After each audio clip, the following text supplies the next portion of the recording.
from BoLS here at Gencon 2018. We're at the Wyrd booth. We got Kyle. He's going to give me the rundown here. Kyle, Hello. what do you got going on? So this year we're showing off the other side. As you can see, we have Charles here and Margaret Bell from the other side, both King's Empire. We're also showing off some new Darkness Comes Rattling content, and a lot of people are excited about 3rd edition Malifaux. Malifaux 3rd edition. I want to get to that, but for right now, we're going to check out the other side, which is the other game that I want to check out. Yes. This is a larger scale than Malifaux, right? Right, exactly. Unit-based. Yep. Give us, if you don't know, what's a elevator pitch for this one? What is the other side? So if you're familiar with Malifaux, it's in the same universe. Malifaux is obviously happening in the Malifaux world. Breach opened, and now all of that dark energy and magic has started to seep into Earth. So this is a larger scale game happening on Earth. Yeah. This is on the other side, our side of the breach. Right, exactly. Okay. Thus the name. Yep. So it's a larger scale game. You have entire units. It's very visually represented. But we could really get into the mechanics now if you'd like to take a look. Let's do it. All right, we're at the demo table here set up for the other side. Kyle, what are we looking at? Can you walk us through kind of general gameplay here? So right now we're looking at a 1-commander game. This also scales to a 2-commander game. 1 commanders are on a 4x4 just like this. 2 commanders are on a 4x6. Right now we have the Cult of the Burning Man, essentially a giant star in the shape of a man floated above London and started warping people. Versus Abyssinia, and we are the African tech tribe going on over here. We've got awesome dreadnoughts, and we're super armored, and we've got all sorts of awesome guns and prototype assets and stuff like that. So as I said, this is a larger scale game, very visually represented as far as how damage is inputted in the game. We're just going to go ahead and go through a few rounds to show you basically gameplay of everything going on.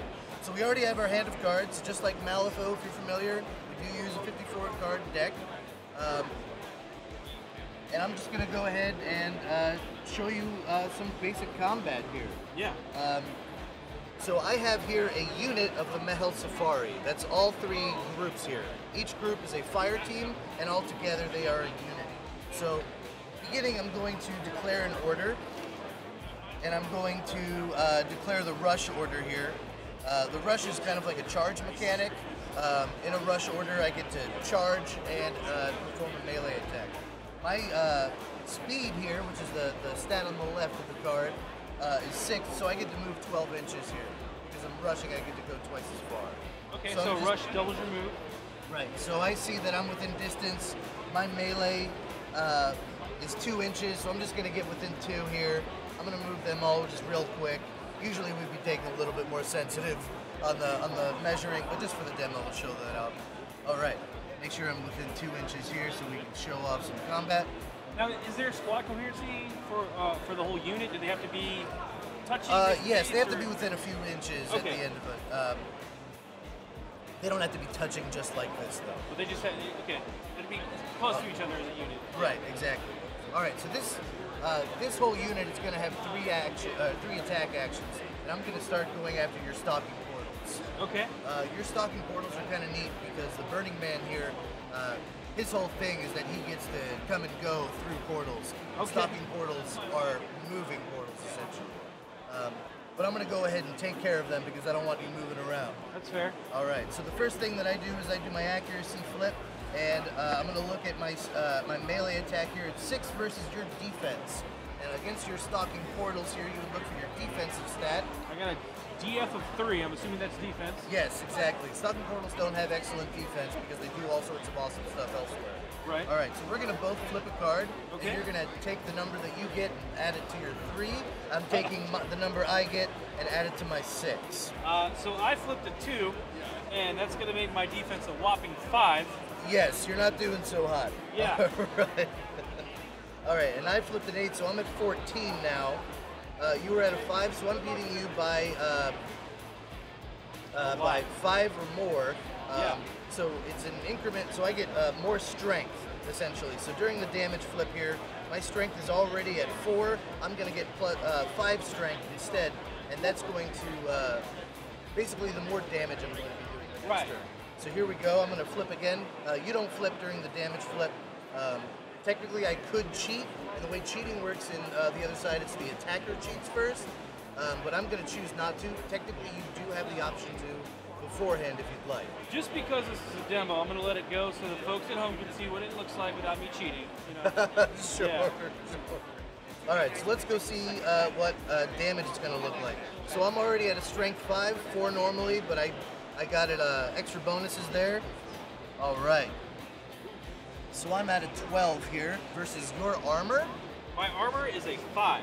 Okay. So once again, I'm beating you by 5 or more. So I'm going to if I'm beating you by 1 or more, I would be removing 1. Right. But then I'm removing 2 because I'm at 5 or more. And that's how the wound tracking is essentially in the game. It's very visually represented. Yeah. And that is really a high-level approach of combat. There's a few other things that we haven't really gone over here. Tactics tokens in the game are the lifeblood of the game, so to speak. Every time it's the beginning of your turn, you're going to get tactics tokens. And every time you activate your commander, you're going to get tactics tokens as well. And those are the only way that you're actually going to be able to draw cards. And you'll be able to perform other actions in the game as well. So those are basically the core, what I've been calling the lifeblood of the game. Yeah, no, it makes sense. So basically each model in base is representing 1 wound for that fire team. Right, exactly. And then the whole, what happens if you did 3? Would that just pull the whole base? Yep, he's gone. And then he would still linger around. There are some ways of bringing back some of your models with reinforcement tokens. Yeah. And there are other tokens in the game, such as Inspired, Shaken. Okay. One other aspect of the game is that each character has the option to flip into glory. And basically, that's their awesome side. Okay. Each allegiance is going to have their own unique way of flipping to glory. For example, the Cult of the Burning Man essentially has to hurt themselves with Shaken tokens. Okay, so this is his normal side. You can see the stats there, and then flip it over. Boom. Yep. That's the glory side. Yep, they get better stats, they get new abilities, stuff like that. Yeah. Real quick too, Malifaux is pretty objective heavy. Yes, there are objectives in this game as well. Right. Can you talk a little bit about the objectives and how those work? Sure, yeah. There are stratagems in the game. They're chosen at the beginning of the game, and you definitely want to start building your crew based on those.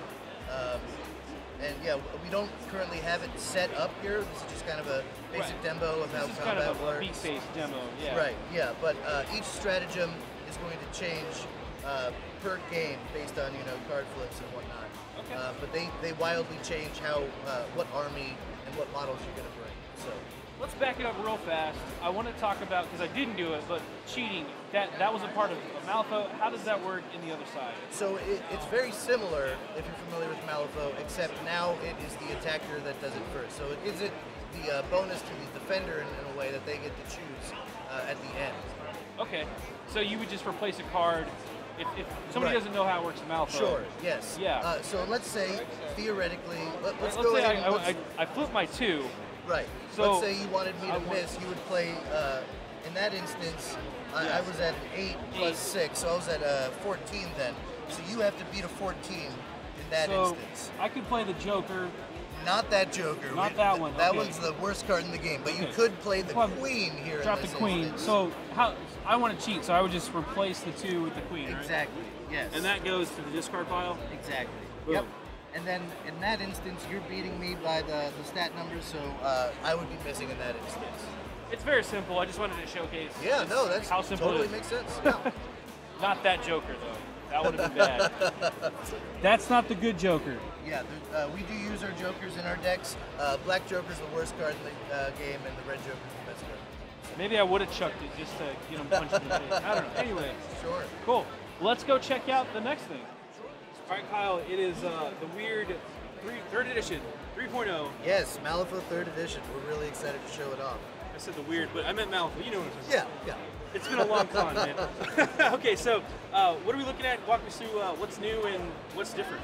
Sure, yeah, well, to start off, we didn't want to reinvent the wheel with 3rd edition. We were just instead of building a new house, we're trying to give it a new, fresh coat of paint. Yeah. So clean it up, make it work a little smooth. Yeah. Right, exactly. Streamline a few things while making sure that the strategy and depth is still there. Yeah. So one big thing that we changed is in second edition we had over 500 some odd conditions in the game. Wow. We wanted to really cut that down. So as you can see, we have all 11 conditions in the game on the back of our rules reference. Wow. So you went from 500 to 11. to 11 conditions. Yes. A little bit of a streamline there. Yeah. Right. Now there are some other aspects that we included. We went with a more token-based system with some of the more thematic crews. Okay. We don't have him here, but Hamlin, for example, he's still doing stuff with Blight, if you're familiar with Hamlin and his Plague Rats. But he's going to add blighted tokens to his enemies, and while they don't normally do anything by themselves, Hamlin's going to do neat stuff with them. So it's we wanted to make sure that the old condition system where tracking and making sure what happens when was alleviated by making sure that the tokens were on the board. Everyone knew when and where those things were happening. Makes sense, yeah. We also have, so these two crews here, we have some new models for Rasputina. So we have new Raspy builds, a new Wendigo, that's my personal favorite, and then we have the Snowstorm. It's pretty wicked looking. Yeah, I'm really in love with those models. So one other major change that we're making in 3rd edition is the hiring system. Okay. And that's something that I really love. So we can move around here and I'll show you Marcus is hiring. First off, the cards are different, right? Because these are... That's right, yeah. We did go with a larger card size. These are a tarot card size. Okay. A few reasons we went with that approach is because we wanted to be able to see all that data on an opponent's side without, having to squint and whatnot. And, showcasing the art is always fun too. Yeah, but these are nice, big, like you said, tarot-sized cards. You can see more of the cards. It's easy to read across the table. Exactly. You can put more info in there if you want to as well. Right, yep. And we do have plenty of info. You're right. All right, so our hiring system is a little bit different. Now we're using a keyword system. Okay. So Marcus here has the Chimera keyword. Okay. So he can hire Chimera across the board. So in this instance, we see all of his Chimera hired, but because he's an Arcanist, he can still hire Arcanists. Oh, okay. But right now, he's hiring the Chimera at their cost that's labeled, but if he wanted to hire an Arcanist that doesn't have the keyword, he still can, but it's at a +1 cost. Okay. But speaking of points real fast, what's a typical size game in 3 points? We're still looking at 50. 50 points, 50 soul stones, yep. One big shakeup that we're doing with the hiring system is if, let's say, you wanted to have Marcus and Rasputina in your crew, you can. You can have multiple masters in your crew. Whoa. Yeah, so your master and your totem are going to be free when you hire them. Right. But any other characters are going to cost. So if you wanted Rasputina, that's why the masters have a cost. I was about to say, if they're free, what do they have a cost? So you can hire more masters. Right. Now. Okay. But Rasputina doesn't have the Chimera keyword, so she's going to cost the 15. Okay. So you're getting a really powerful character in your crew, but you are paying for it. So there's the balance right there. Definitely. Yeah. That opens up some interesting, fun combos too. Oh right? yeah. I mean, one of the stories that we did a while ago was having Molly and Karai kind of kick butt, and we really want to have that sort of instance because we are a character-driven game. We want to have those stories played out on the table, so we wanted to be able to highlight that wherever we could. Cool. There's one other thing that I want to mention because I'm a huge terrain junkie. Yes. And you guys have some new terrain kits, and they have a little bit of a surprise there. Kyle, can you do the honors? Can you show the fans at home why I'm so jazzed about this terrain? Yes, these are our new Wyrdscapes here. We are getting a little bit deeper into the quarantine zone in Malifaux. Yeah. And these are fully modular in that you can start building and tearing them apart. Yes. So we'll get inside here. We can tip that up. And there's a full story going on inside, something clearly happened in these. Right, and then that's not all. Like this one does too. This is called the Solarium? Solarium, yeah. That one pops off there. That opens up here. And then of course you have a full interior, a whole bunch of stuff going on. Right. Going on in there. Just, you can see Hobbyists are going to go nuts with this, by the way. Yeah, we're real excited. Because and these are modular. Can you stack? Exactly. Yeah, you can get right in there. So if you want to build your own Tower of Terror, you absolutely can. Awesome. No problem. These are super sturdy looking. Yeah, and not a nightmare to build either. Yeah, no. I'm not the best at building models, and I had no problem with these. So. Yeah, they look like a ton of fun too. On a side note too, I really like that you guys have added that terrain because it helps. It really helps draw fans into what the game world looks like. Right. And kind of paints a picture. Because now, if you say, "Oh, the Malifaux Solarium," or we're fighting on the Solarium, I know, oh, that thing, and then kind of go from there. Yeah. Yeah, we wanted to make sure that you can get on here as well. Yeah. So there's enough room for a 30mm base to get up there and have some fun. You just. Well, that was not a 30. Yeah, this is a 30. Sorry. There you go. You can hop up in there. You can get in there, fight. You can tell that story, the character-driven fighting. Yep. That's super cool. We did show off some of those models, but we also have new ones for Marcus as well. Marcus is getting younger by the edition. In first edition, he was a bit of an old man, and now he's getting younger and younger. Stones will do stuff to you. Right. Well, he's all about mutagens and upgrading and changing and evolving his character. So he's getting younger for the fun of it. Very cool. Let's go check out the next one. All right, Kyle. You guys also have a really awesome board game called Darkness Comes Rattling. That's right. Rattling, as I say, we're from Texas. Rattling. You got rattlers. Anyway, Darkness Comes Rattling, and you have an expansion out for that now.